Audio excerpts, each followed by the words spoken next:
behind that.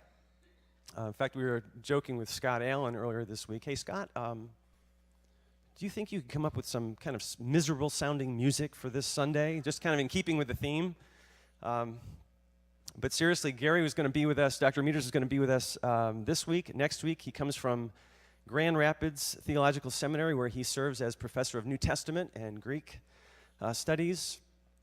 Prior to his position there in Grand Rapids, he taught for 2 years at Baptist Bible Seminary in Clarks Summit, and prior to that, for many years he taught in the New Testament department at Grace Theological Seminary, where it was my privilege to study with him and a couple of you I know. In fact, Tim Rowland, we figured Tim must have had him too, as Dr. Meters was there.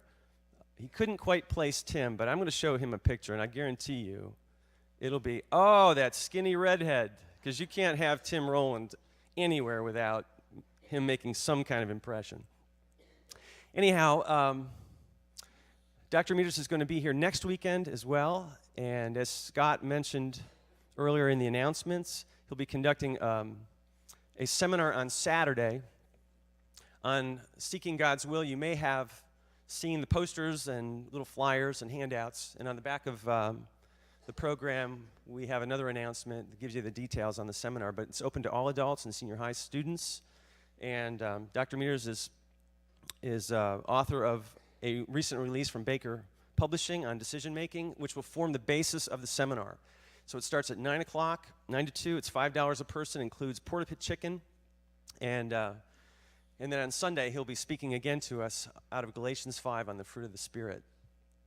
Gary, it's a delight to have you here, and I ask you to join me in welcoming Dr. Gary Meters.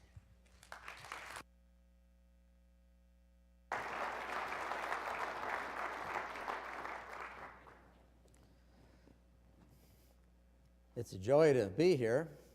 I was going to say I've never seen an 8:30 crowd this morning, and with those lights, I still don't see you, so it won't make any difference. Well, I hope that maybe you can include next Saturday in your schedule, and we'll be talking about the question of knowing God's will and the question of decision making and how Christians are supposed to deal with the issues of life that constantly are confronting us. But this morning, I want to share with you on this theme of how to live a miserable life. And this really leads in at least as an illustration of what we'll be talking about in a number of different ways next Saturday.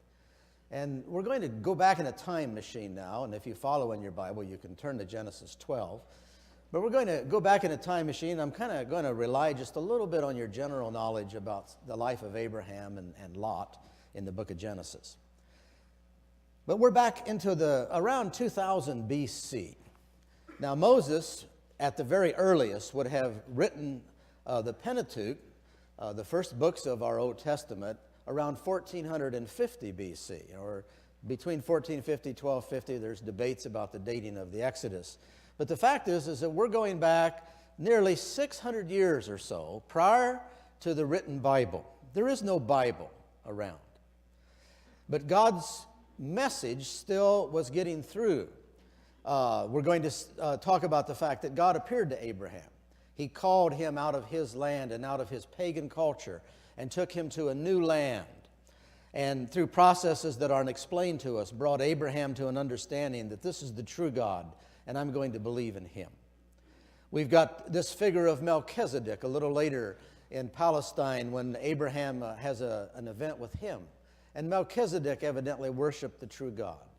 Later on in the events in the time of early Israel, we have Balaam, who was from Babylon and also had some concept of the true God, and yet wasn't in the biblical tradition. So God had revealed himself in a number of different ways, but the Bible records that the core of his revelation was packaged to this individual named Abram.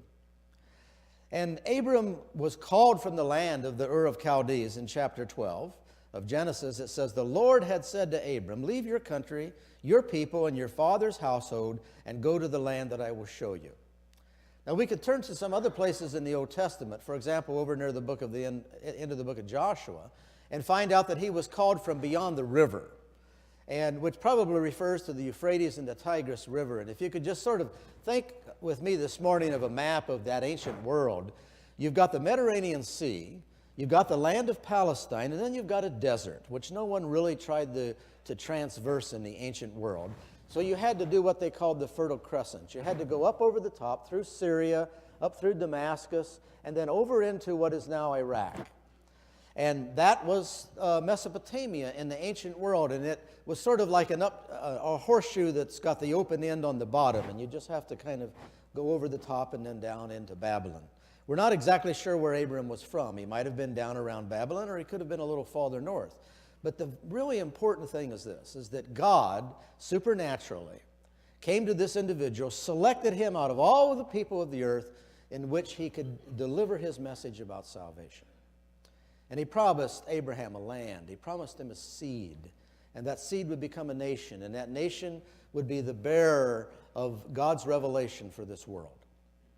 And we have that in the Bible eventually.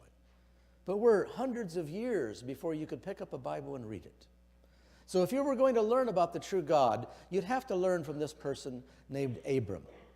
Now, just before he left, his brother died, and he had to take his nephew with him, whose name was Lot. And back in the ancient world, of course, the families were extended families who lived together, worked together, and survived in that world together. So he took this person named Lot under his wing and took him down into Palestine, where they were going to live together, and they were going to inhabit this land, and God would from time to time tell them what he wanted them to do. So what we're going to see is snippets of the life of Lot, who has this great privilege and yet blows it royally.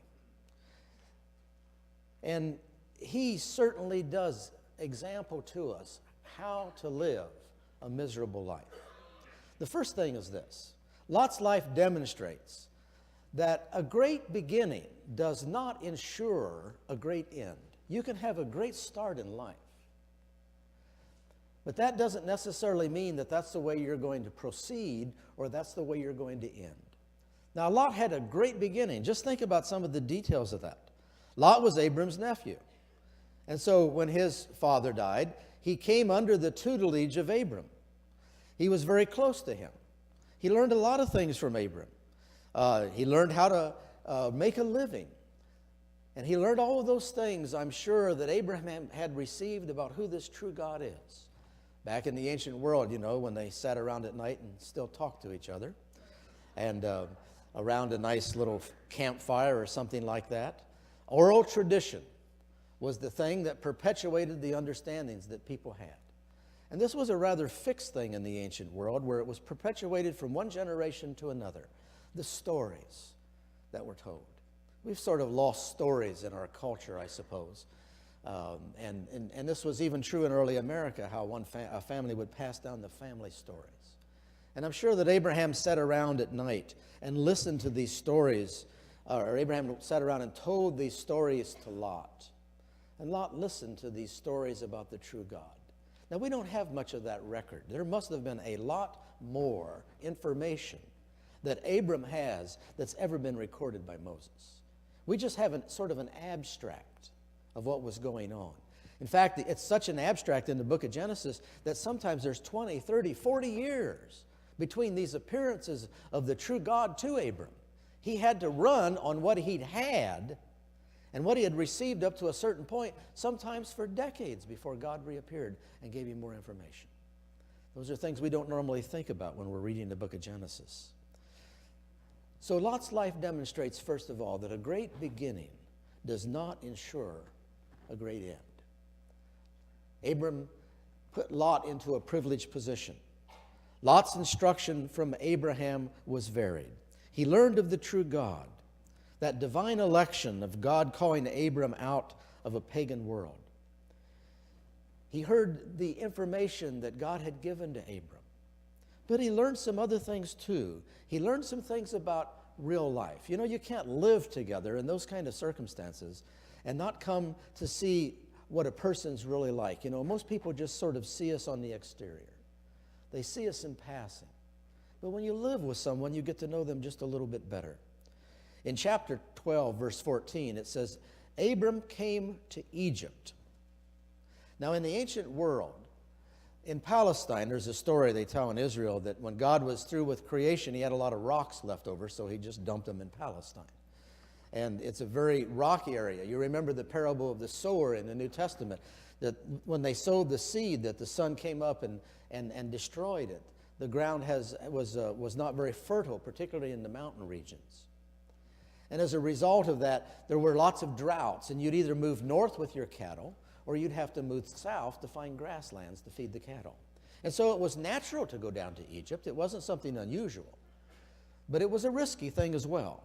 In verse 14 of chapter 12, it says, Abram came to Egypt, and the Egyptians saw that his wife was a very beautiful woman. And when Pharaoh's officials saw her, they praised her to Pharaoh. And she was taken into the palace. Now, what precedes that is a conversation that Abram had with his wife Sarah. And he says, I know that you're a beautiful woman. Now, when we go down to Egypt, it's a bit risky because we're going to be out of our comfort zone and we're going to be under the authority of this Pharaoh. And he can do anything he wants on the face of the earth. He has absolute power. And when he sees that you're a beautiful woman, he'll kill me and take you. So why don't you just tell him that you're my sister? And maybe he won't kill me. And maybe Abram was thinking in the back of his mind, well, if he really likes her, maybe he'll give us gifts and try to negotiate a marriage contract. And maybe I can make a little money on the side, then we can go back home. I don't know what was going on in Abram's mind, but those kinds of things would have been the ruminations of his mind in that ancient world. And Lot was there. And here's Lot listening to Abram say, tell him you're my sister. And Lot says to himself, she's not your sister. She's your wife.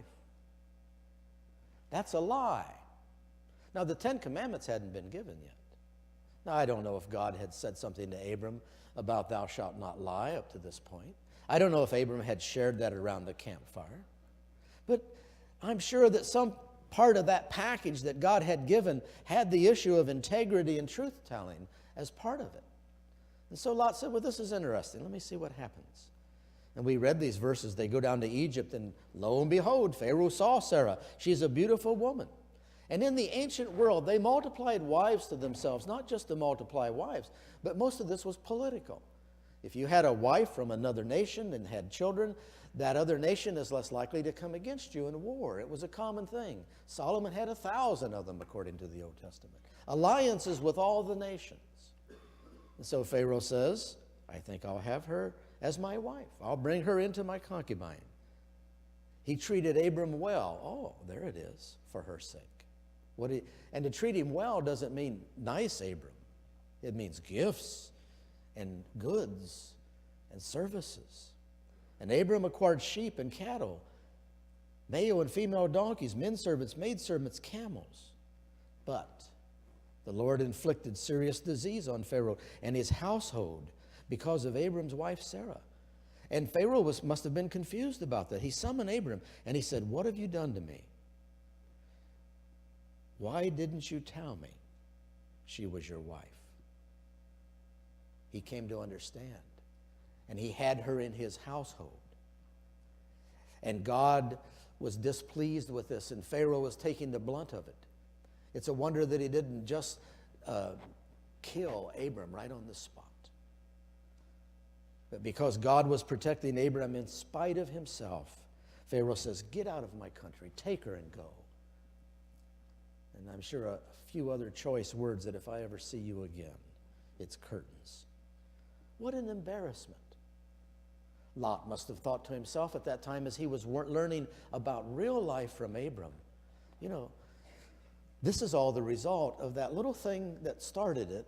Say you're my sister. Just that little lie, that little falsehood. Self-protection. And now look at the mess that we're in. Let's get out of town and get out of town quickly. Well, time goes on. Time goes on. So he learned through Abram some things about real life. Not only did he learn to make a living, but he heard that selfish lie of Abram about Sarah. And I wonder what kind of seeds of how to deal with life that laid in in Lot's thinking. So a great beginning does not ensure a great end. And even when you have a great beginning, because we're human, it's going to be flawed. We're all made out of clay. You know, I think we probably walk around hoping that people see us for what we want to be, not necessarily sometimes for who we are. Those thoughts that go inside of our minds in the private areas of our life. There's a saying I learned one time from studying the book of James in a commentary that sort of is a haunting statement, but it says your thoughts are the purest offspring of your soul. Let me say that again. Your thoughts are the purest offspring of your soul. Isn't God good that He doesn't put a screen on our forehead so people can read our thoughts? Right. But God still reads them, doesn't He? Well, we go on. So a great beginning does not ensure a great end, but let's notice in chapter 13 that Lot's life also demonstrates that wrong values and priorities will lead you astray. What happens is this. In chapter 13, they go back. They went up from Egypt, it says in verse 1, through the Negev, which is in that southern part. And they had grown with cattle, and it was getting really stressed. Verse 5, now Lot, who was moving about with Abram, also had flocks and herds and tents, but the land could not support them. While they stayed together, their possessions were so great, and they started quarreling over grass and water, I'm sure. Verse 9, so Abram said to Lot, let's not have any quarreling between you and me, or between your herdsmen and mine, for we are brothers, we're relatives. Is not the whole land before you? Let's part company. Now watch this. This is Abram some years later. We don't know exactly how many, but it would have been a number of years later. He said, if you go to the left, Lot, then I'll go to the right. If you go to the right, I'll go to the left. You take what you want, and I'll take what's left over. Now, wait a minute. This is a different Abram. This isn't the self-protective, self-serving, self-centered Abram that we saw back in part of chapter 12. What's happened to him? Oh, there's been some maturation. There's been some growth. Maybe he really learned something from that event down in Egypt. And he's saying to Lot, you take what you want, and I'll take what's left over. Now it's Lot's turn to make a decision. But what kind of decision does he make? Look what he says in verse 10. Lot looked up and saw that the whole plain of the Jordan was well watered. Now, see, coming back in, this issue of taking care of your herds. Like the garden of the Lord, like the land of Egypt toward Zoar. And then there's an editorial comment from Moses here as he tells the story to help the reader understand the setting. And notice what it says in the rest of this verse. This was before the Lord destroyed Sodom and Gomorrah. Evidently, somewhere around the Dead Sea, Sodom and Gomorrah and that valley used to be a very fertile plain. Beautiful place to take care of your cattle. But the city of Sodom and Gomorrah was a wretched place by biblical standards. And it's infamous. It lives in infamy in the history of Israel and even in our own culture. No matter what you know about the Bible, you've heard about Sodom and Gomorrah. But look what Lot did in verse 11. So Lot chose. There's a decision. Now, decisions don't happen in a vacuum. What's driving that decision? Lot chose for himself the whole plain of the Jordan and set out toward the east. And these two men parted company. Abram lived in the land of Canaan, while Lot pitched his tent near Sodom. And then another comment. Now the men of Sodom were wicked and sinning greatly against the Lord. And then in verse 14, the Lord said to Abram, after Lot left, there was another, what we call a theophany, where God appeared to Abram and gave him more information. In fact, he reinforced, lift up your eyes and look at this land. This is the promised land. This is what I have given to you. Now let's think about Lot here. His life demonstrates that wrong values and priorities will lead you astray. Out of this strife with the herdsmen, Abram's selfless initiative gave Lot the opportunity to go in whichever direction he chose. But think about his choice, because his choice reveals the values that drive his life. There are no accidental choices. We are forming ourselves every moment of every day to make the choice that was going to face us in the next hour, in the next day, in the next week. We're developing values. And are those values self-protective values, self-serving values? Are those values adjudicated by the teaching of Scripture concerning morals, concerning the way we ought to treat other people, concerning the way that we should deal with life? And Lot had been developing for some time, and perhaps that self-protective thing that he saw in Abram was the thing he mulled over the most. And he makes this choice, and its bases are interesting. He saw that the land was well watered. He knew that it was a great place to take your cattle. You wouldn't have to move around as much as you did in the hill country of Israel, north and south, as the weather changed so that you could find grass for your herds. They were physical attractions. In fact, 1 John tells us that the lust of the flesh, the lust of the eyes, and the pride of life are the categories that encompass everything that there is to draw us away from God's Word. It was a physical attraction. Self-serving. You know, if we think about it from the other side, what does that leave Abram? They could foray down there and get some water and grass and get out. That was the way nomadic peoples moved around. But if Lot's going down there, that means Abraham has lost that particular area to be able to foray to for grass and water. So Lot has successfully cut Abram out of that area. It was a reckless decision. It was a disregard of God's call and will. Canaan was the place. Palestine proper was the place where God had called Abram and where he was going to bless him. Geography means a great deal in the Old Testament. And Lot has now violated, and I'm sure that he understood that geography because of God's information to Abram. And he moves outside of that. In a sense, a disregard for God's calling and God's will. And furthermore, a disregard for the environment into which he was going. He wasn't naive about the nature of Sodom and Gomorrah. He cared about his cattle, but he didn't seem to think about his kids. And he took them into that environment. Well, that's not the end of the story. The story goes on in some fascinating ways.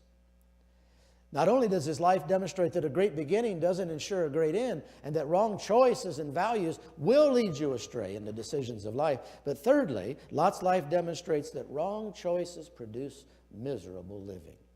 He got what he wanted. You know, sometimes we sit around and think of all the things we want. We live in a culture that drives us in that direction. That's the values of America. America operates off of greed, doesn't it? Look at what's happened in the business world over the last decade. Look at the trials that are going on now. I didn't do it. Greed drives us. Things. Cars pass you, usually little red ones with 2 seats only. You couldn't get a banjo or a bass in there, so it's not functional. Okay?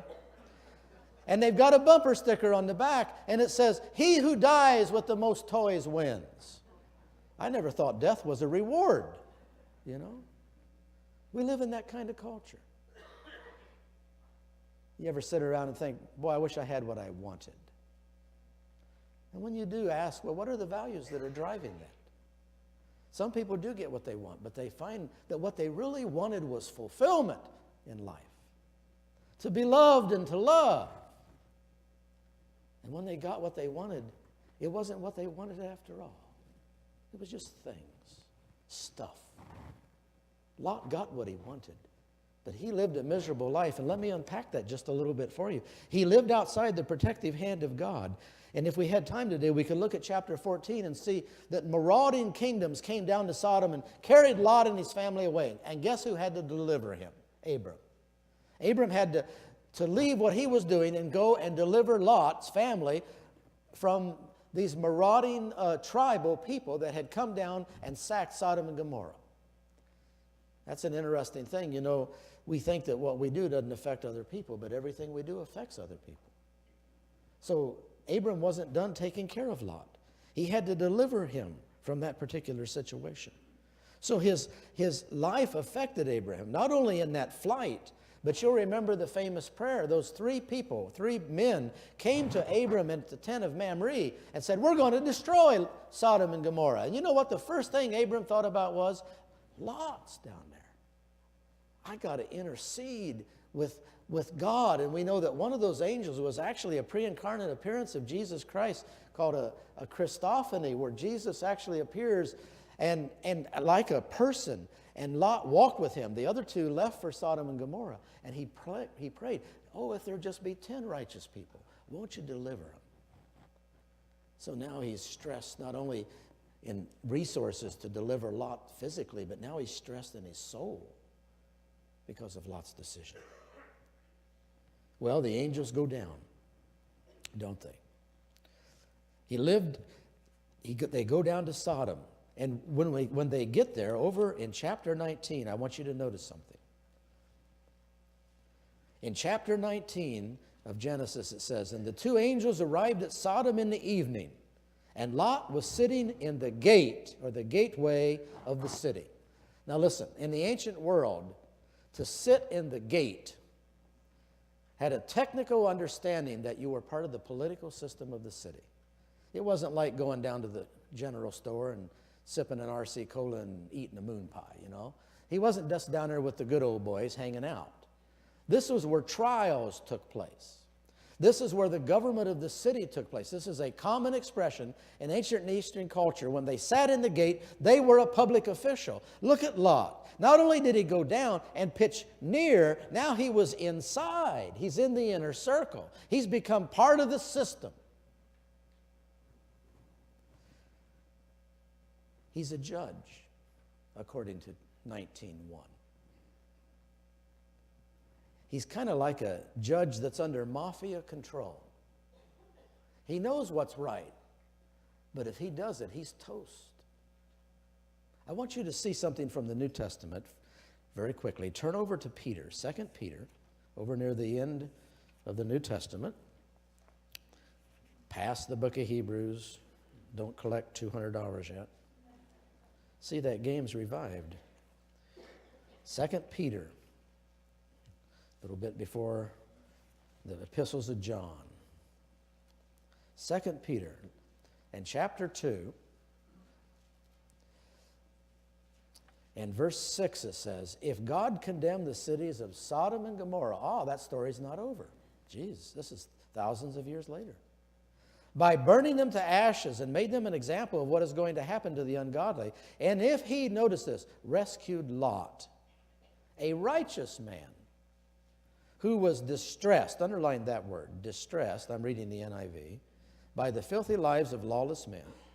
For that righteous man, living among them day after day, was tormented, underline that word, in his righteous soul. Geez, how many times is he going to repeat the word righteous? You know, I wasn't really getting that message from Lot, were you? By the lawless deeds that he saw and heard. Now think about this for a second in Peter. In the New Testament, this inspired account, which looks behind the veil and tells us about the psyche of Lot, we find that Lot was a stressed person. Lot was knuckling under to the values of Sodom and Gomorrah that were completely out of line with his own values. But he didn't do that at no cost. It says that Lot was a righteous man. What that means is that he was a man that knew God. If it didn't say that, we'd probably be debating whether Lot was even a believer when we know the full story. But because he was a believer, he was in complete stress over his values. This word vexed or distressed, it means to be under extreme pressure. He's afraid to say no, but every time he said yes, it hurt when he had to cotton to the values of that city. He lived on the brink of a nervous breakdown. That word tormented refers to mental torture, as in a judicial examination. It's like me right now with these lights in my eyes. I can't see you, see. It's like being in a police office. and you're guilty as all get out, but you don't want to confess, and you're sitting there sweating, you've been there for hours, and the lights are in your eyes, and they're constantly badgering you. That's the way that Lot felt. Oh, what an insight. So there is some cost to making bad choices. It's not always something that you see on the outside. Lot was on the outside a successful person. He was a powerful person, but on the inside he was a wreck because he'd made the wrong choices. He was living a miserable life. To make a long story short, these two men come. Lot takes them in. Why? Because he knows what's going to happen to them if they're on the street. He takes them into his house. The townsmen come to take them. The Old Testament says to know them, using a euphemism for you know what. And Lot is so degraded in his values, he offers his daughters in exchange. But that's not what they wanted. And God supernaturally delivers by blinding them. And the next day, Lot left the city. But all he left with was his wife, himself, and his two daughters. Even his son-in-laws wouldn't go. His wife looked back, as you know the story, and was turned to a pillar of salt. Now, I'd like to tell you that she didn't peek out of curiosity. That's not what the Bible's talking about. God's not that kind of a God. When the Bible says that she looked back, it carries in the implications of that language that she looked back and in her heart she was mad at God. That was her house. Those were her sons-in-laws. Those were her friends. And zap, they've been destroyed. She was not a happy camper. Zap, when you disagree with the judgment of God. This was a serious thing. Lot goes off. In the ancient world, land tenure and inheritance was everything, and it all came from male children. And Lot's daughter says, we don't have any heirs to carry on the name. So we'll get our father drunk. We'll commit incest and raise up seed. And the two that were born were named Ammon and Moab, real friends of Israel later on, right? Geez, look at Lot. Look where he's ended up. He had a great beginning, and now he's a drunk in a cave committing incest with his daughters. And it all started because he saw that land and how it could take care of his cattle. But he didn't care about his kids. Let's pray. Father, we thank you for giving us a record of a person who demonstrates truly how to live a miserable life. And living miserably means violating the values that we know that we should be living by, and yet we go through life getting what we want and often forgetting what we need. We pray, Lord, that you'll help us even through this example of Lot's life and through what it stimulates in us and how we go about the values of this world, to be able to make that correction, which is the wonderful thing about grace, so that we might know what it means to live that miserable life. So we thank you in the strange way that there's encouragement. There's encouragement as we engage the record of your people, even those who failed. Even this one who's repeatedly called a righteous man, one who knew you, and yet didn't live according to the standards that you'd set forth. And so, God, we ask for your help in a world that beckons to us every day to live a different way, that we might find the moral courage to please you and to know the joy that that brings. In Jesus' name, amen. Thank you so much, Dr. Meters. Just before you leave, we have copies of Dr. Meters' book, Decision Making God's Way. I know some of you have signed up for that. You may pick up your copy or pick up a copy at the Information Center. And I hope to see you all next Saturday for the Seeking God's Will seminar starting at 9 o'clock. Today is the last day to sign up. That's next Saturday from 9 to 2. Thanks so much. You're dismissed.